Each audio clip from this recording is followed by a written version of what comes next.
Hey guys, welcome on into, another episode of the GSMC Football Podcast brought to you by the GSMC Sports Network.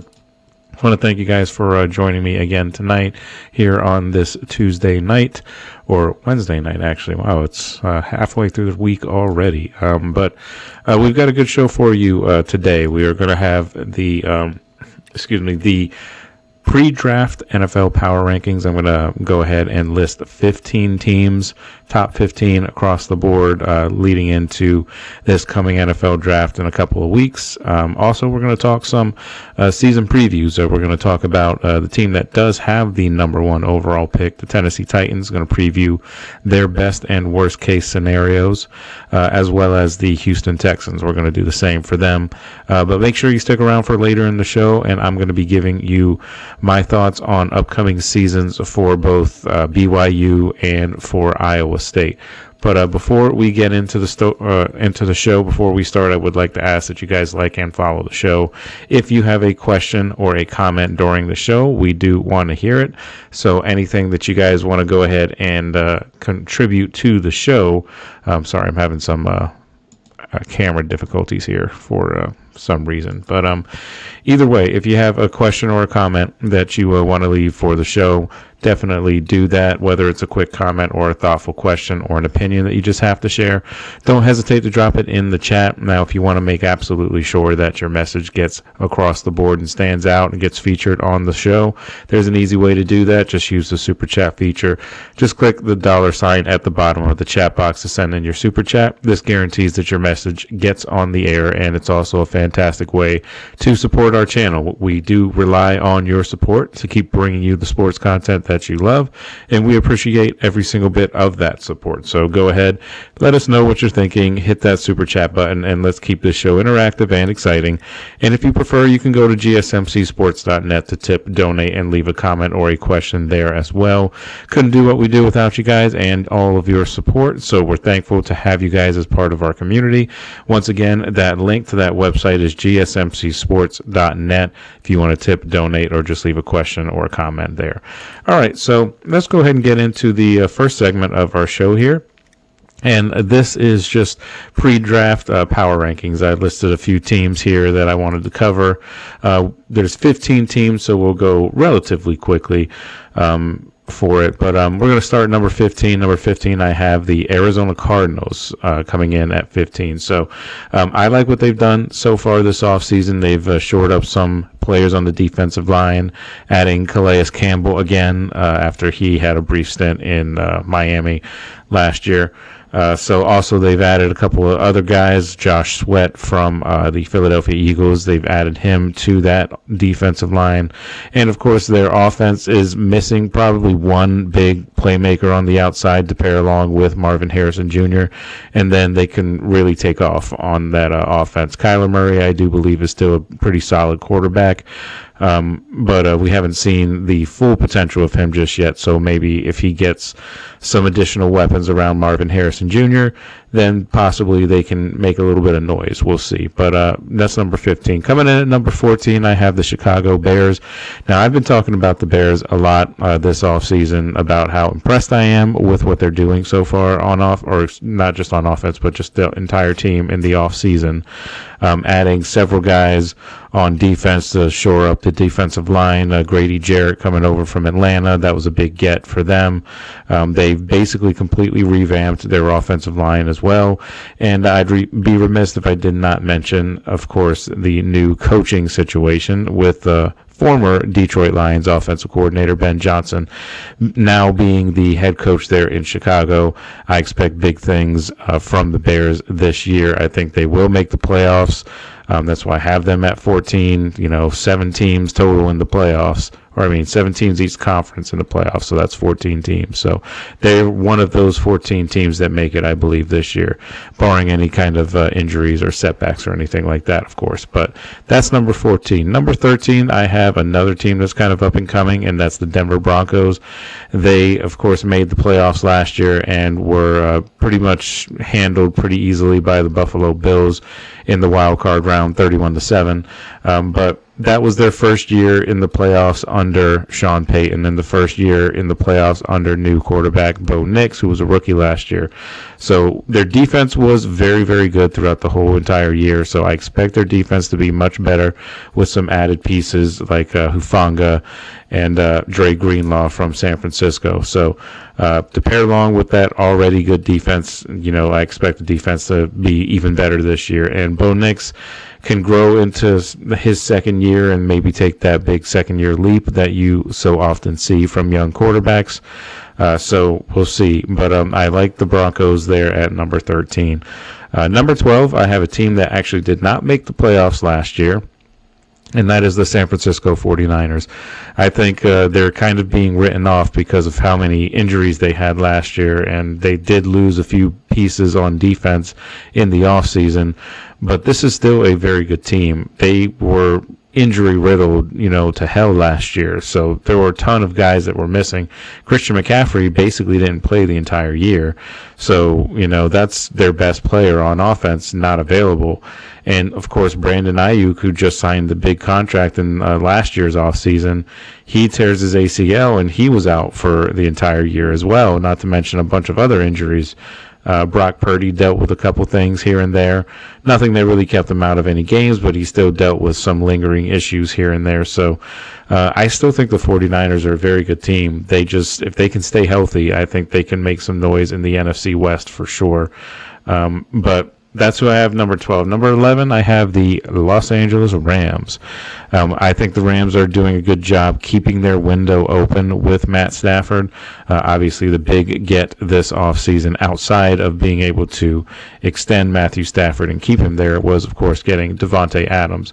Now, with Cooper Kupp off to Seattle to join Sam Darnold and play there, they needed some additional help at the wide receiver position after Kupp left, so they went ahead and they signed Devontae Adams to a 2-year deal, and he is, of course, still a very good receiver, not necessarily in his prime in terms of age is concerned, but he is still a very quality receiver, so I think that's a good pairing. And Devontae Adams will have the best quarterback that he's had in a number of years, probably since his early days in Green Bay, when Aaron Rodgers was, of course, still in his prime. So I like the move for Devontae Adams, and I like the Rams overall. I have them at number 11. Number 10, I had to put the Minnesota Vikings on there. Had to put them somewhere on this list, and I think they have a good enough overall team to be in the top 10. They have a top 10 roster, in my opinion. There are questions around the quarterback position, of course, because J.J. McCarthy is essentially going to be a rookie this year, coming into his second season, as he was hurt all of last year. So there's questions there, but I think the Vikings have a good enough team all the way around him to where they can kind of overcome any kind of shortcomings that he might have going through his first NFL season as a starter. So I do like the Vikings at number 10. Number 9 is a team that I think had kind of a weird year last year, and they weren't nearly as bad as their record ended up showing, and that's the Cincinnati Bengals. The Bengals, of course, making headlines this offseason by keeping the trio all together, signing Jamar Chase and T. Higgins both back-to-back on the same day. And, of course, they signed Joe Burrow a couple of years ago, so that keeps that trio together for the foreseeable future, and that is a very, very potent offense. So if they can just improve the defense a little bit, and I do think the defense will be improved, I think the Bengals will come out with a little bit more motivation this year to not start slowly. So I like the Bengals to be in the top 10. They have a top 10 offense, that is for sure. If their defense can just at least even get to like middle of the pack, then they could end up being a real problem once playoff time rolls around. So 9 is the Bengals. Number 8, I have the LA Chargers. Chargers, of course, making a number of additions to their roster, and, of course, a big subtraction to their roster is, of course, having Joey Bosa no longer there. They released him, and now he plays in Buffalo for the Bills, but they did re-sign Khalil Mack on that defense for the edge rusher there, the veteran edge rusher still. with the Chargers, signed him to a 1-year deal. They also brought in Najee Harris from Pittsburgh to shore up the running back room. Now that J.K. Dobbins is most likely not going to be re-signed. He is a free agent as it stands right now, has not been signed by anybody just yet.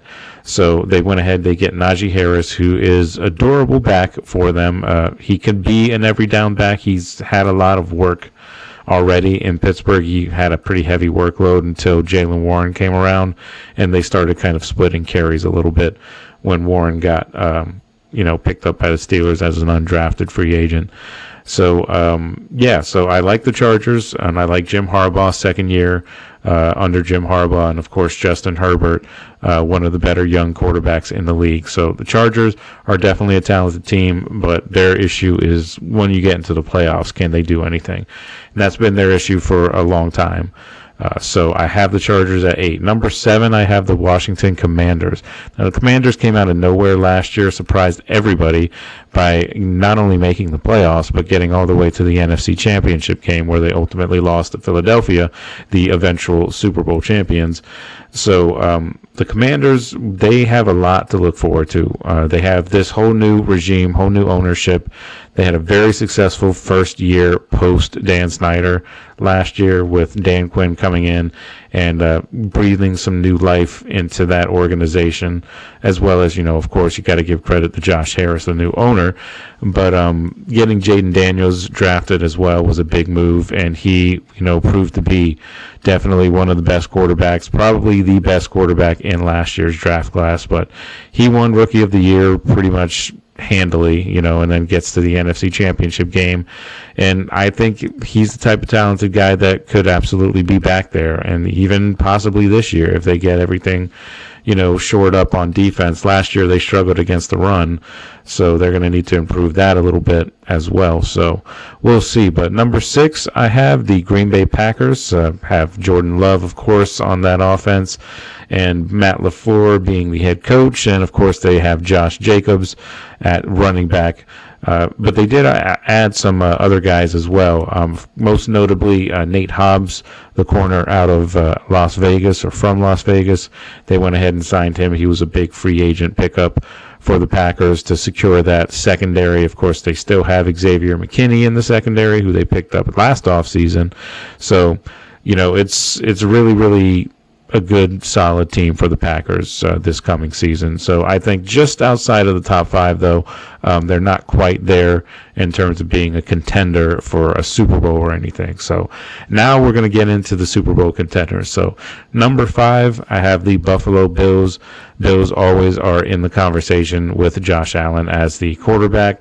That makes no difference, what the year is. They tend to always be right there. Now, they just did add a big name on defense, of course, as we briefly mentioned before, but that was Joey Bosa, so that should shore up that defense and, make that, make their edge rushing a lot better than in previous years, of course, with Von Miller now going. So we'll see what the Bills do. The Bills always seem to get right there and then just get their hearts broken in the playoffs. So we'll see if that changes at any point, if not this year. So moving on, number 4, I have the Kansas City Chiefs.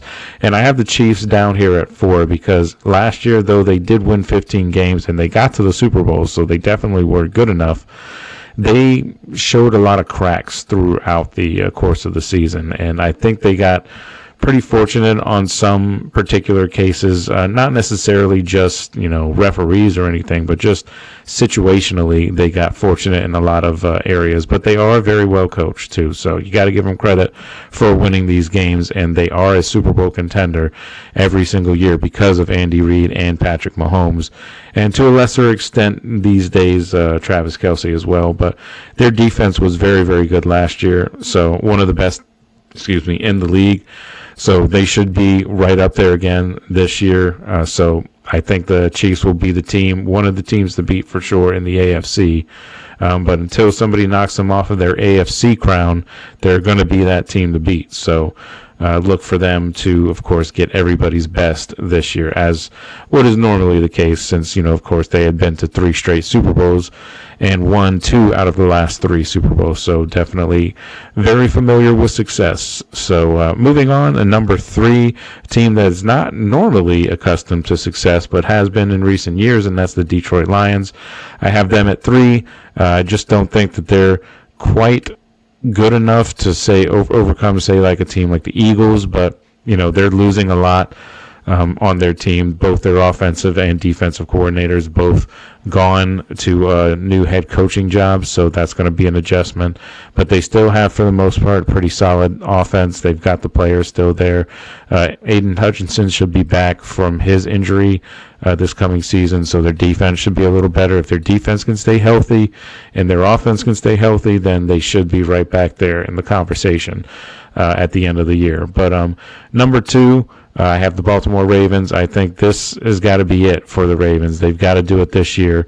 Otherwise, it's not going to get done, and we might see some changes, not necessarily head coaching changes, but we might see some changes in the coming offseason if the Ravens can't get over the hump. But they've got all the players there. They've got loads and loads of talent on offense and defense. There's no excuse at this point for them to not make the Super Bowl. They are one of the favorites, and they're one of the favorites for a reason. Lamar Jackson is an MVP-type player. Didn't win it this year, but you could make the argument that he should have won it, that he deserved it. But be that as it may, they also have Derrick Henry. That's another big weapon that they went out and got last offseason. They're improving their wide receiver room. They've got 2 very good tight ends. The offensive line needs a little bit of work with getting younger, with Ronnie Stanley at left tackle just being re-signed to a 3-year deal, but he has had his injury issues in the past, and his age, of course, is a concern as well. So Ravens, they've got to do it this year. Like I said, that's, they're going to be one of the favorites in the AFC.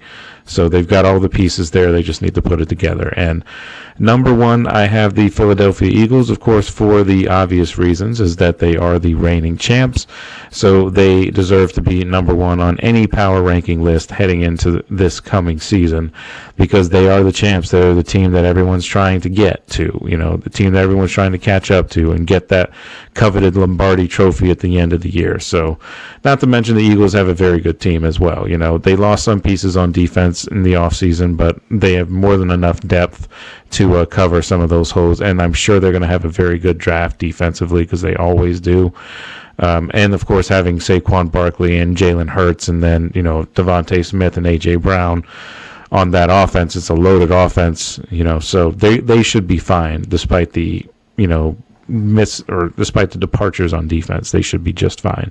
So those are my top 15 teams this coming season. This is pre-draft, of course. That could change. We'll probably do another power rankings list after the draft and just kind of include some of the guys that teams have picked up. See if there's any differences in opinion when that comes around. But when we come back, we're going to get into some more NFL football. We're going to do some previews of the team that has the number 1 overall pick in the Tennessee Titans.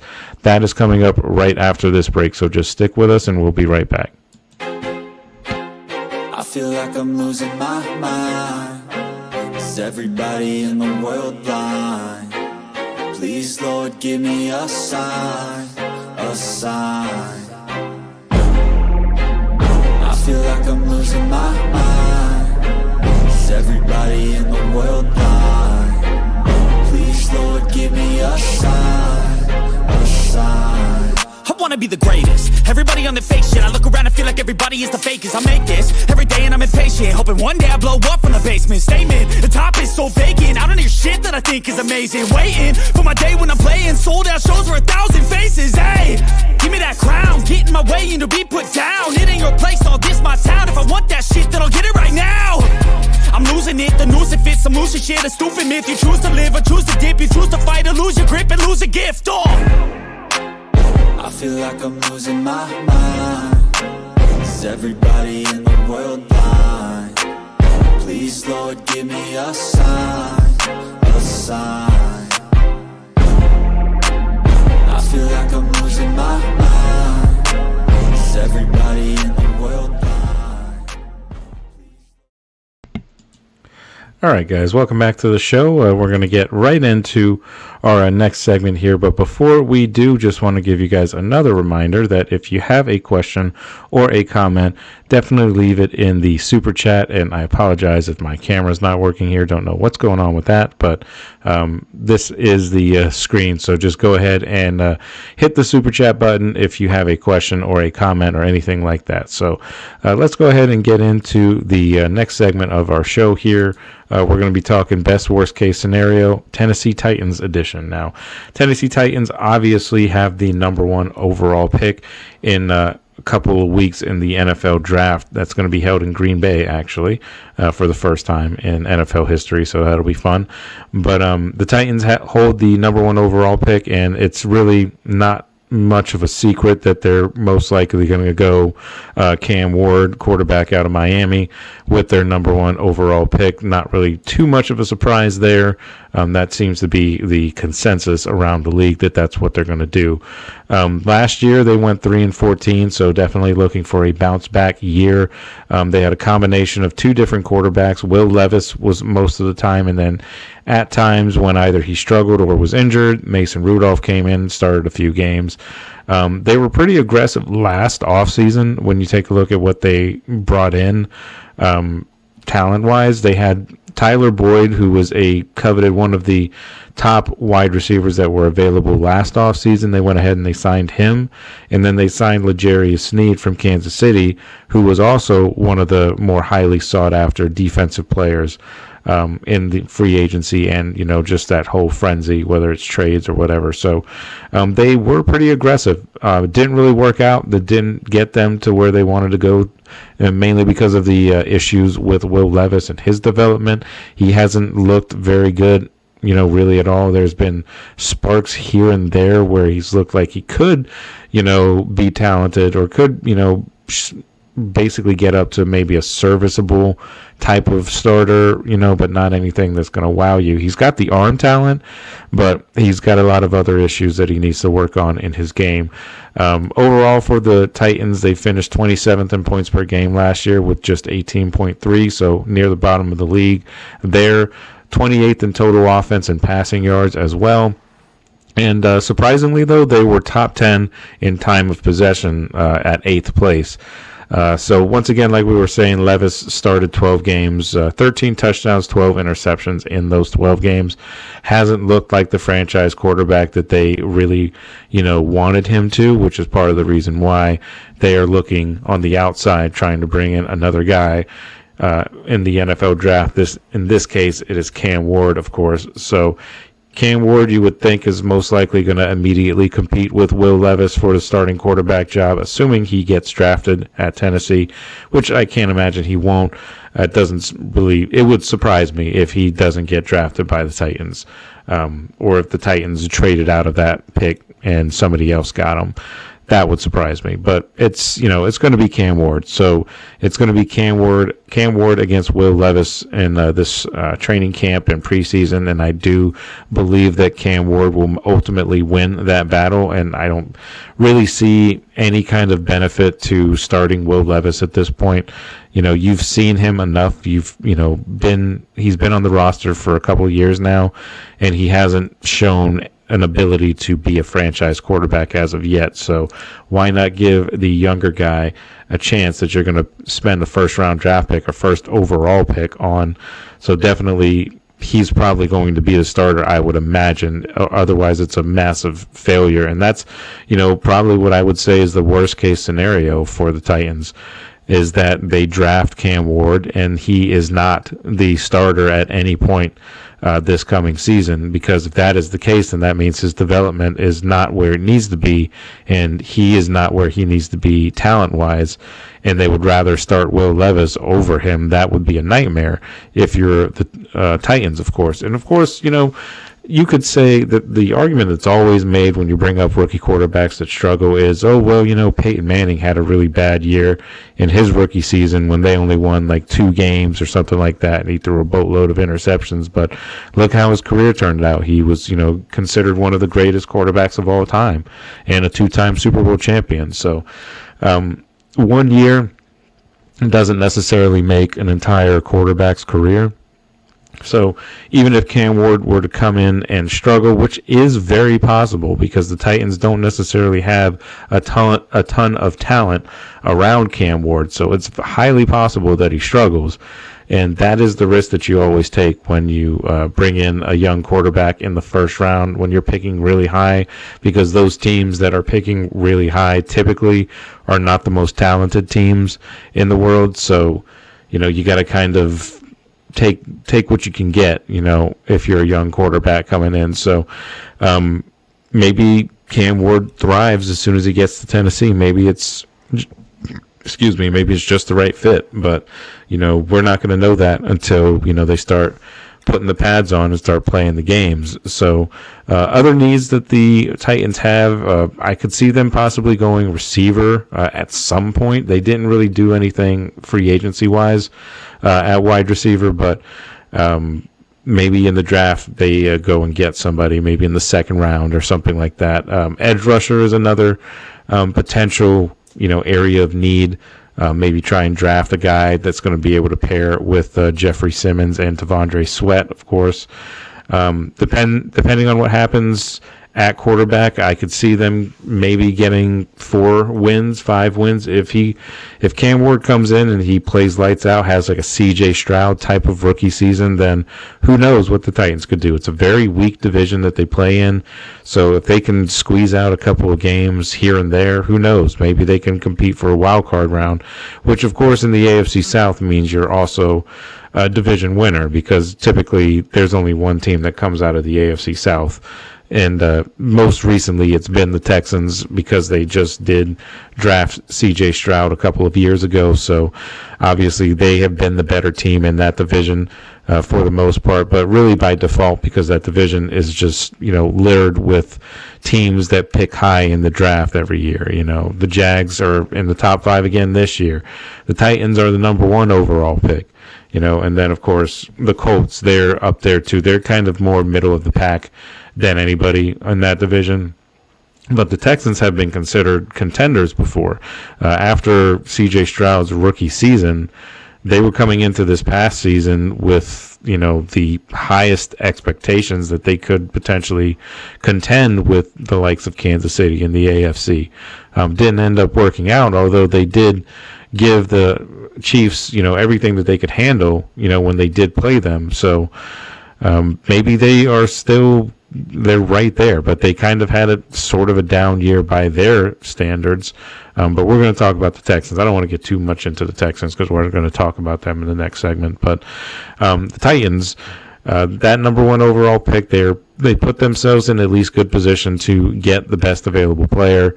Cam Ward is going to be the guy. Brian Callahan is the head coach there. You would think that this needs to work out. Otherwise, he's going to be a coach that's probably going to be on the hot seat if he doesn't get fired at all, because the GM was not the same GM that was there when Brian Callahan got hired. It's a new GM there, so it's not like it's not like Callahan is his guy. So if they struggle, then it wouldn't surprise me at all if that GM wants to bring in his own guy and maybe guide that team and help Cam Ward develop into a really good quarterback. So we'll see, but the Titans have a lot of work to do. That it's not just quarterback that they need. There's a lot of issues on that team, and until Cam Ward can be good, they've got to shore up a lot of those holes. Offensive line needs to stop being a revolving door on the right side, which it has been. They've given up a league-high 29 sacks last year, which was the most among right tackles at that position. Just that group alone gave up 29 sacks.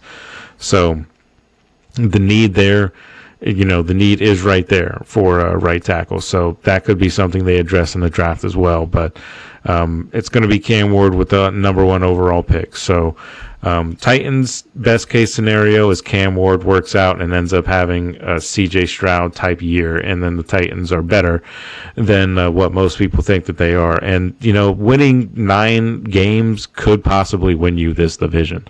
So that is an attainable goal if they were to get to that. I don't think they will, but that would be kind of the target if you're in the AFC South. You can compete for a division title if you get to 9 wins, in my opinion. So that is the Titans. When we come back, we're going to talk about the team that won this division, and that is the Houston Texans. So stick with us. We're going to be right back right after this break. Looking for your daily fix of sports talk without having to pay for it? GSMC Sports Network is available on YouTube. Just search GSMC Sports Network. Get your fix of daily sports talk shows on YouTube, absolutely free. NFL, college football, NBA, MLB, MMA, UFC, fantasy football, and so much more. GSMC Sports Network has shows running all day long, with new sports shows starting every 2 hours. Just like on your favorite cable sports channel, except GSMC Sports Network is absolutely free. Just search GSMC Sports Network on YouTube to catch one of your new favorite shows, like the GSMC College Football Podcast, Chip Shot Football Podcast, Hoops and Heels Women's Sports Podcast, GSMC Basketball Podcast, and so many more. Check it out for yourself. GSMC Sports Network, now available on YouTube absolutely free. Search GSMC Sports Network on YouTube right now.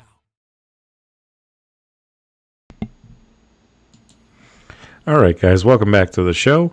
We're going to get right into our next segment here. We're going to do best worst case scenario, Texans edition, and we talked about the Titans in the last segment. Going over to the Texans, of course, they won the AFC South last year, 10-7 overall record. CJ Stroud didn't look like that same dynamic player that we saw in his rookie season. He didn't have a horrible season or anything like that, but 20 touchdowns, 12 interceptions.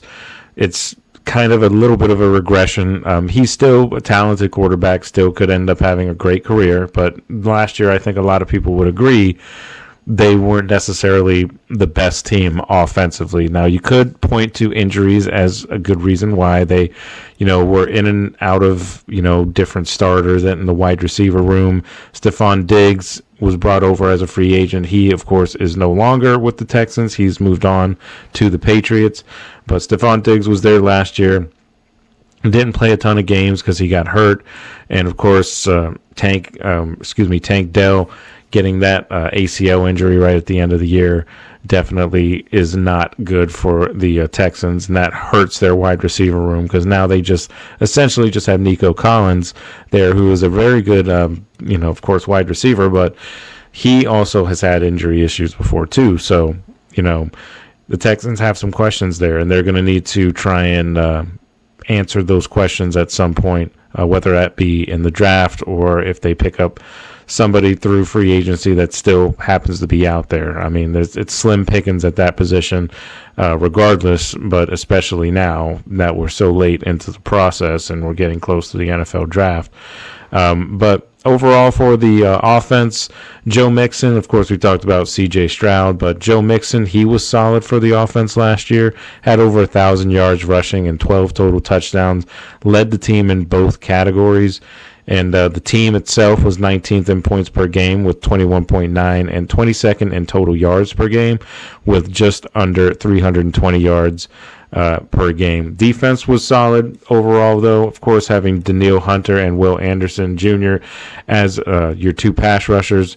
Obviously, your defense is going to be pretty solid, and solid they were. They were fourth in the league in sacks. They had 49 sacks total, and Danielle Hunter led the team with 12 sacks, and Anderson was close at second at 11 sacks on the season. So their defense was very good, overall. So, and they've, of course, secured some guys on the back end as well, in the secondary in particular. So, that's going to be a talented team defensively, but really it's the offensive line that needs some help. I could see them maybe going Alabama offensive lineman Tyler Booker possibly in the first round if they want to shore up the offensive line. They got rid of Laramie Tunsil, the previous left tackle. They traded him to the Commanders, which is still kind of a head-scratching decision, but he's gone now, so regardless of how you feel about it, he is gone, and they need to find a way to replace him in a timely manner too, and hopefully it won't be too much of a drop-off because their offense did kind of have a drop-off last year, so they don't need any more issues that could be setbacks for them.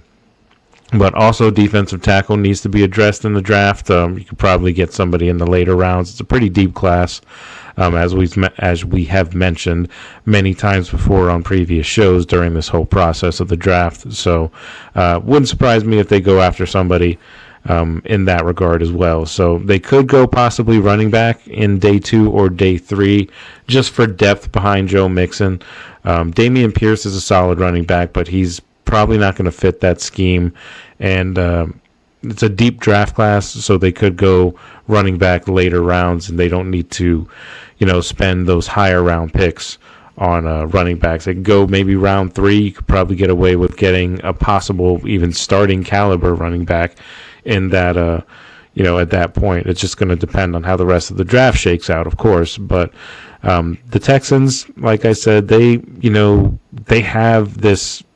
It's weird because a couple of years ago, people weren't really considering the Texans as a contender, but they ended up, jumping onto the scene with C.J. Stroud, the rookie quarterback, all of his talented young receivers, rookie head coach when DeMeco Ryans first got hired there. There wasn't a ton expected out of them, but they came out of the gate fast, and they looked very good. C.J. Stroud looked fantastic, and they got to the playoffs and lost in the first round, but it was a step in the right direction. And then this past off season, not the one that we're currently in, but the one before last season, they were looked upon very favorably. A lot of people thought that, okay, C.J. Stroud, he should just assume that he's going to take the second-year leap, and the Texans are going to be really good. They're going to be up there contending with the likes of Baltimore and the likes of Kansas City and things like that. But it just didn't work out because their offense just didn't look like it normally has, or at least how it did when C.J. Stroud was a rookie.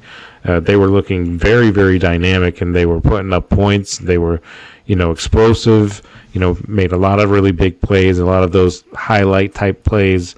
But it just didn't really materialize in the following year, in the sophomore season. They even added Stephon Diggs to, revamp that wide receiver room even more, and it just didn't work out. He got hurt, and then the rest of the receiver room got hurt, and they just kind of struggled through games a lot of the times, but they were still able to win enough games to win their division and get into the playoffs. So it was technically kind of a down year based on expectations, but they still were able to win their division. So if you can, have a down year and still win your division, that's pretty good, I would say, but it's going to be an interesting season for the Texans because this is going to be a year where people are going to be kind of expecting them to get back to where they were when C.J. Stroud was a rookie and when things were going well. Because, it's possible that he could have just had a sophomore slump and just the team overall having a sophomore slump. That's a possibility because more teams would be better prepared for them because there's more tape that teams can watch and, figure out little things that the offense is trying to do, and they can make game plans to stop that. So obviously it was never going to be as easy as it sometimes looked in Stroud's rookie year.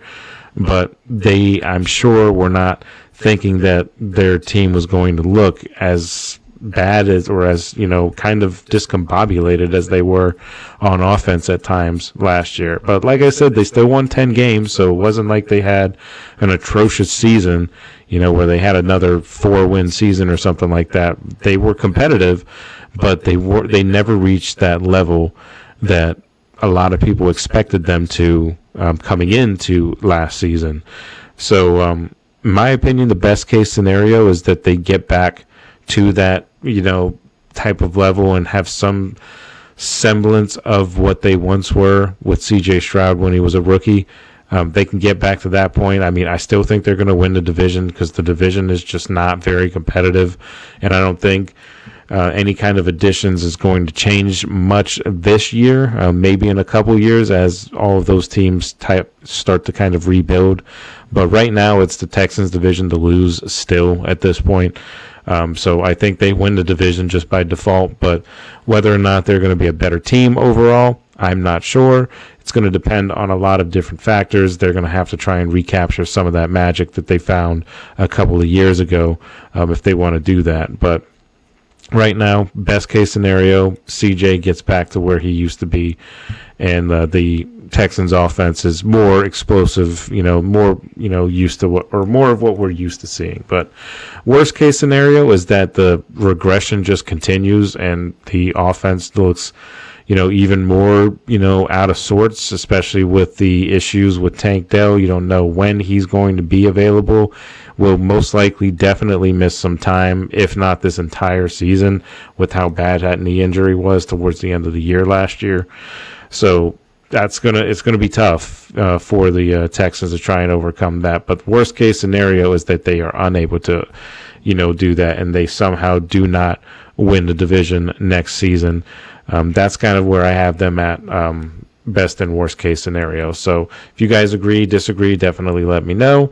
But that's it for that segment. When we come back, we've just got a couple more segments to get through here, and then we'll send you guys on your way. But when we come back, we're going to talk some college football now, switching gears a little bit, and we're going to talk BYU and their 2025 preview for this coming season. So stick with us, and we will be right back right after this next break.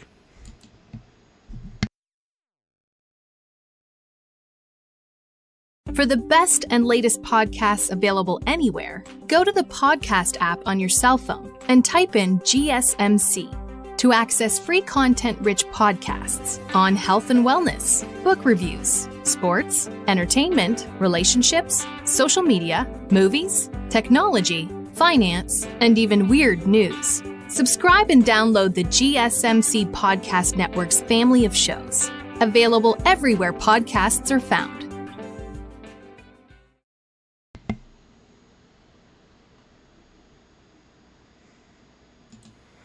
All right, guys, welcome back to the show, GSMC Football Podcast. Once again, my name is Matthew Quinn. I am your host for these last two segments here. We're going to dive on into some college football, talk about some season previews for a couple of teams here. We've done a number of different teams already to this point. We're just kind of not going in any real particular order. I'm just kind of bouncing around a few different teams that I think might be interesting. And if we get to all of them, before the season starts, then great. But we'll see in that regard. But let's go ahead and talk about some BYU football. BYU Cougars last year, of course, one of the better years that they are normally accustomed to seeing. It was a pretty incredible year. They were picked to finish 13th in the Big 12 last year before the season started, but they ended up tying for first place in the Big 12. They had exciting blowouts throughout the course of the season. They had some nail-biting comebacks last year. A victory in the Alamo Bowl with a crazy scoreline, 42-41 scoreline, I believe it was, but it was a crazy good game. But BYU finished with 13-2 record overall, 7-2 in the Big 12, and proved everybody wrong in the media anyway. Nobody really thought that they were going to make too much noise, and they ended up winning 13 games. So, definitely something to improve upon and to hopefully have some more positivity coming this coming season. Now, they do want to take a step forward with the offense in particular. Last season, the Cougars won 11 games despite having an offense that was even middle of the pack in the Big 12 and nationally. So 31 points per game was 40th nationally. Still sounds like a pretty decent amount of points, but still it was pretty average when you look across the board. And 392.3 yards per game, and that was 59th in the nation. So they're looking to improve on those numbers, of course, and they are going to look towards quarterback Jake Retzlaff. He's going to be the starting quarterback this year, of course. No real debate there, no question. He is the top of that depth chart entering 2025. He prepares for his third season with the program. big question at quarterback resides really in the backup area, is who's going to back him up. There's McKay Hillstead and Treson Bourget, who are the two guys that are going to be competing. Overall, BYU only carried 3 quarterbacks during spring practice. Utah State transfer, that is Hillstead, and Western Michigan transfer is Treson Bourget. They're both going to split the second-team quarterback reps throughout the course of spring ball and have been so far to this point. Hillstead's skill set fits pretty well with what offensive coordinator Aaron Roderick has typically had success with at a quarterback, so he could see some additional snaps if things go well for him. Burkett's arm strength is really his biggest, attractive, thing that you can look for. It's pretty underrated.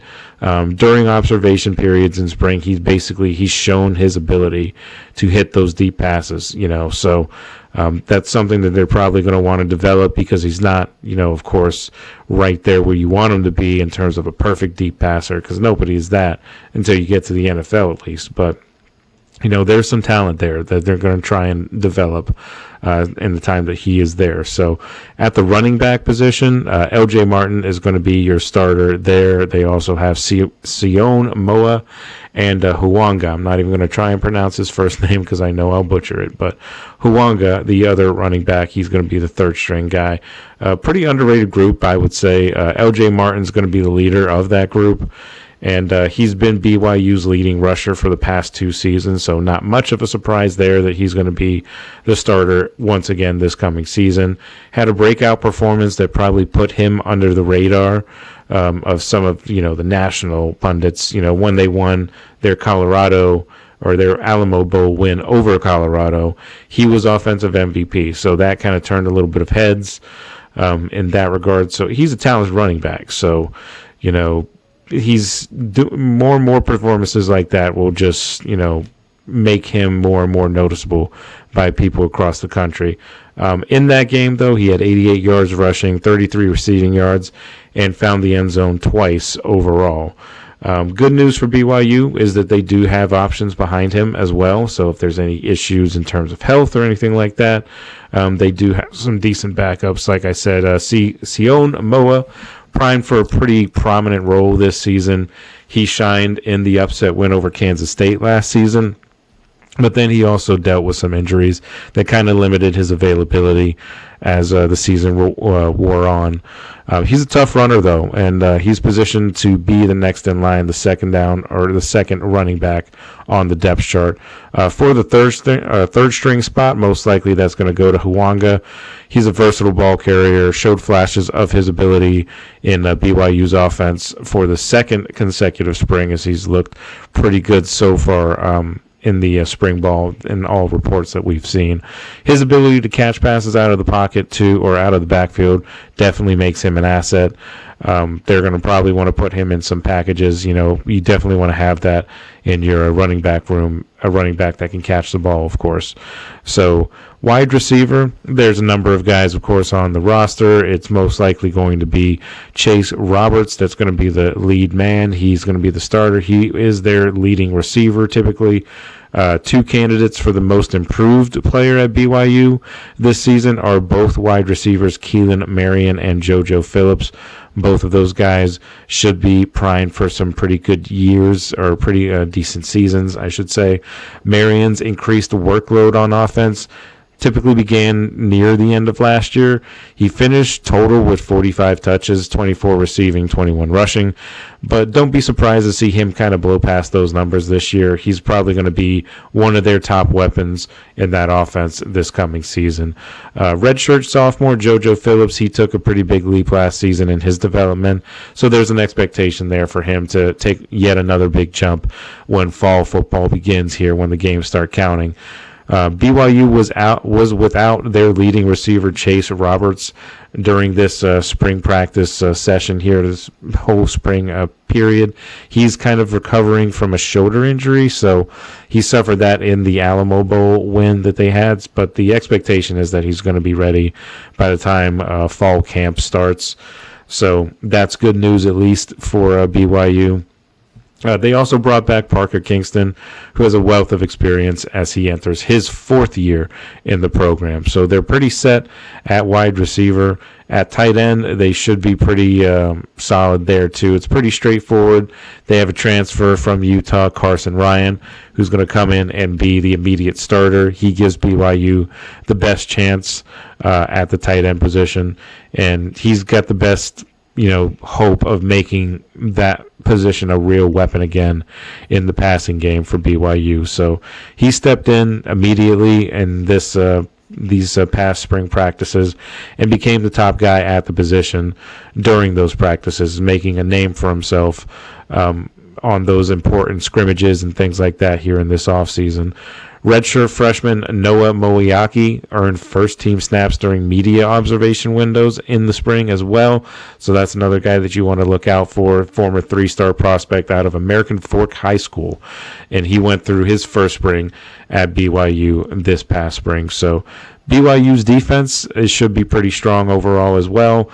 A couple of guys, Jack Kelly, Crew Wakely, and Maury Bamba are just a few of the notable players that are returning this year. Talented guys, so there's going to be some experience along that side of the ball. BYU's defense last year, they led the nation in interceptions, and it's looking like they're hopefully going to continue that trend as we get into the 2025 seasons. The Cougars' 2 interceptions that they had in the Kansas State win, it helped in that blowout of Kansas State, and then another interception sealed the game in that win against Baylor last year as well. So definitely an area that they have succeeded in, and an area that it seems like they're going to continue to succeed in. And they were also good at goal line stands as well, forcing opponents to kick field goals instead of scoring touchdowns more often than not. So the defense should be solid. Questions are going to be on offense and the quarterback to see if Retzlaff can be a good enough quarterback to lead this team to yet another impressive season. And who knows? I mean, they were in the college football playoffs, so maybe they can get into possible national championship. Maybe. I mean, probably too much to say that, but you never know. I mean, college football is kind of a crazy sport, but I could see BYU having another solid season. Maybe not that 13-win season they had last year, but in the Big 12, it's a possibility, because it's better than being in the Big 10. If they were in the Big 10, I'd say probably not. But in the Big 12, sure, it's a possibility. But that's who I have for BYU. So when we come back, we're going to do one more segment here, and we're going to talk about Iowa State. Another team that is kind of up and coming as well. So stick around. We will be right back right after this final break, and we're going to talk about our final segment in Iowa State. So stick with us, and we'll be right back right after this.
All right, guys, welcome back to the final segment of the show. We are in the home stretch now, so stick with us just for a few more minutes and we'll be all done here. All the people that are still currently watching, I still appreciate it.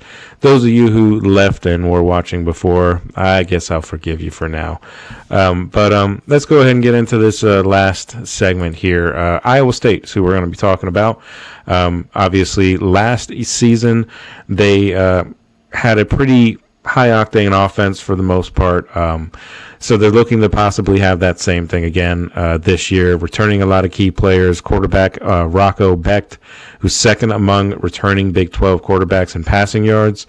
They also return all 3 running backs from their 11-win season from a year ago. And an interesting part of their schedule, they actually open the season on the road against Kansas State, and that's going to be in Dublin, Ireland. So that'll be a fun game to watch and to take in. But their schedule also includes a home game against Iowa and a number of new Big 12 teams as well. So offensively, they should be strong, built around the returning quarterback, Rocco Becht, the 3 running backs who are key to their success as well. They should be, pretty solid offensively. Like I said, their early schedule has that interesting match with Kansas State in Dublin, Ireland. They do have some other intriguing matchups as well. Of course, the Iowa game and then some Big 12 teams that they'll have to take out. Key returning starters, of course, 6 on offense and defense, including quarterback Rocco Becht, who we mentioned before. Their recruiting class, they were pretty solid overall. Recruiting class. They got a player like running back Jaden Jackson. He's a top 125 running back. So definitely a guy to keep an eye on. But just going position by position here. At quarterback, of course, we talked about Rocco already. He was the star of the Pop-Tarts Bowl that they played in, and he is the clear-cut number 1 quarterback this coming season. He's a redshirt junior, enters having made 27 consecutive starts under center. He completed 3,505 yards, 25 touchdowns, 9 interceptions, and he also added some on the ground as well, 318 yards and 8 more touchdowns on the ground. So he's a dual threat quarterback. They should be in good hands with him running the show for this coming season. He's second, like I said before, second among returning Big 12 conference quarterbacks in yards and is in third in touchdown passes. So all a Big 12 pick for honorable mention after being named Big 12 Offensive Freshman of the Year back in 2023. So he is looking to have a pretty solid year coming into this season. Should be interesting to watch him play and see if he could be one of those, important quarterbacks that we've talked about that could be coming out in next year's draft. We shall see. But the quarterback room has seen some change since last year other than that, though. But prized recruit J.J. Cole announced his departure through the transfer portal, winding up at App State. And another Iowa prep, Alex Mansky, enrolled early to get a leg up on the playbook as well. So a couple other guys, redshirt freshman Connor Moberly and Major Cantrell, are back along with redshirt sophomore Wyatt Boehm. Of those 3, Moberly was probably the only one to see the field, completing 5 of 10 passes for just 49 yards, and he had 51 yards rushing. So spot duty, mop-up duty. He didn't, spend a lot of time on the field last year. So those guys shouldn't really play a huge role this year, barring any kind of injury or anything like that. So just guys that are going to be on the roster. But as far as running back is concerned, they had a pretty balanced offense last year in college, behind quarterback Rocco Becht, and of course their running backs Carson Hansen and Abu Sama III. Hansen ran for 752 yards and 13 touchdowns last year, and Sama added 587 yards and 2 scores to that room. But what makes Hansen and Sama so special as a duo is that they bring the right skills to the passing game as well. Recording a combined 21 receptions for 130 yards and 2 scores last year, and they averaged about 7 yards per catch as well. So not numbers that are going to blow you away or anything like that, but there is some production there, and they can at least do what's asked of them. So it's definitely something that you want to look for in your running back. So at the wide receiver position, the Cyclones lost their top receivers, Jaden Higgins and Jalen Noel. Both of those guys expected to go in the upcoming draft. Over the years, Iowa State has done a pretty solid job under head coach Matt Campbell of finding the right players to hold down those wide receiver positions on the outside and as well as the inside at the slot position.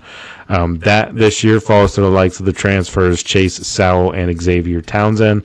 Sowell comes to Ames from East Carolina, while Townsend played for Big 12 foe UCF last season.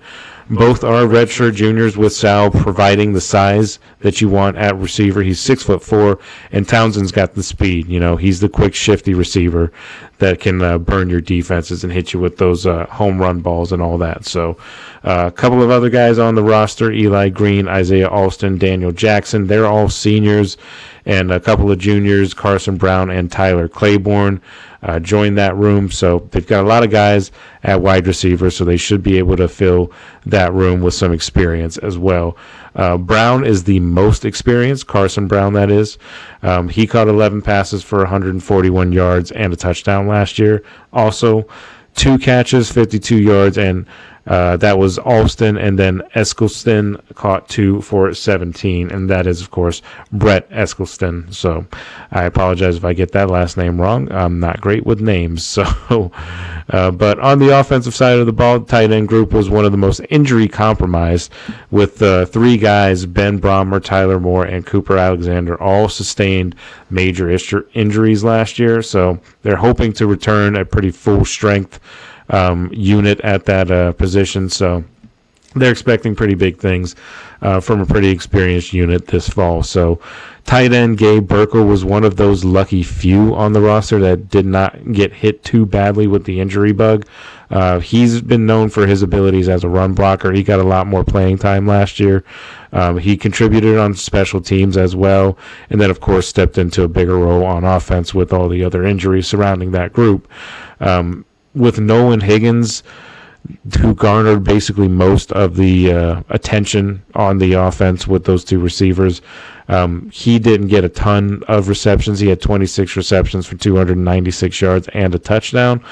But, his scoring play that came in that bowl win over Miami, it was the first touchdown of his career, and he hopes to, of course, build towards that going forward as well. So defensively, Iowa State is expected to have several key returners and potential standouts, but they do also face some challenges, as most teams do, coming into a new season. But they have to replace a lot of their veterans on defense. But the strength will most likely be in the linebacker room, while the defensive line and secondary will need to develop, of course. Iowa State's going to need to fill the void left by a few veterans that have left.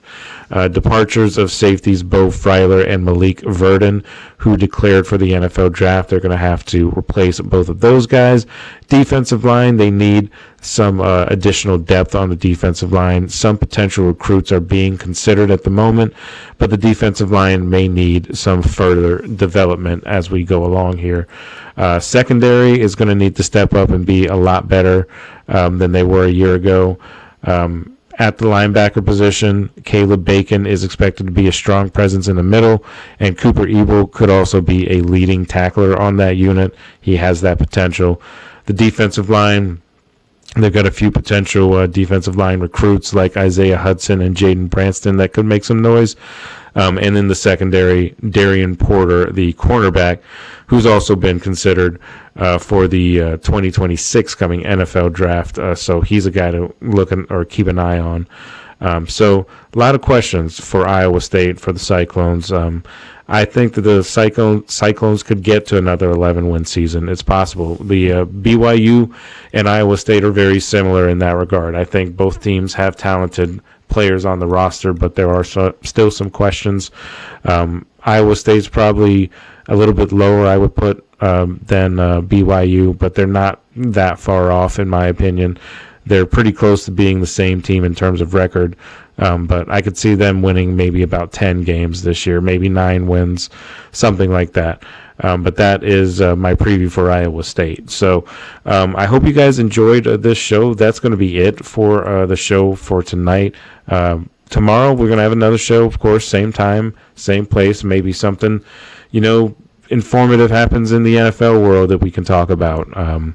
So right now it's just, we're kind of in that slow part of the season where we're just kind of having to go through all of these, little segments here and there where I'm doing power rankings or previews and things like that, just because it's not a very, not a very newsworthy type of, part of the year. The NFL draft is coming in a couple weeks, so that's going to be fun to talk about because we're going to have a whole other list of things that we can do on the show. But as of right now, it's pretty dry out there, so I apologize if you guys have had to, deal with some of the drier segments here. But we're getting into the NFL draft soon, so it should be more and more entertaining as we get closer and closer to the NFL season. But for now, I want to thank you guys once again for joining me. Thanks for sticking out the whole show if you did. GSMC Football Podcast is always, of course, brought to you by the GSMC Sports Network. Your support does mean a lot to us, so please remember to subscribe to the show and leave a positive review. It really does make a difference. We also invite you to follow us on all of the social media outlets, Facebook, Twitter, TikTok, and Instagram for more content and updates. And I thank you guys once again for tuning in, and I hope you guys have a wonderful night, and we will see you tomorrow night on Thursday night, and we're going to talk some more football. All right, guys, have a good night. We'll talk to you later.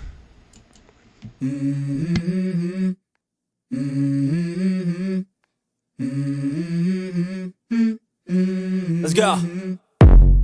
I wake up to a little bit of drool on my pillow, feel like it's gonna be a bad day. Yeah, I'm tired of shit, and the coffee ain't hit yet. Damn, ain't that great. I don't wanna go to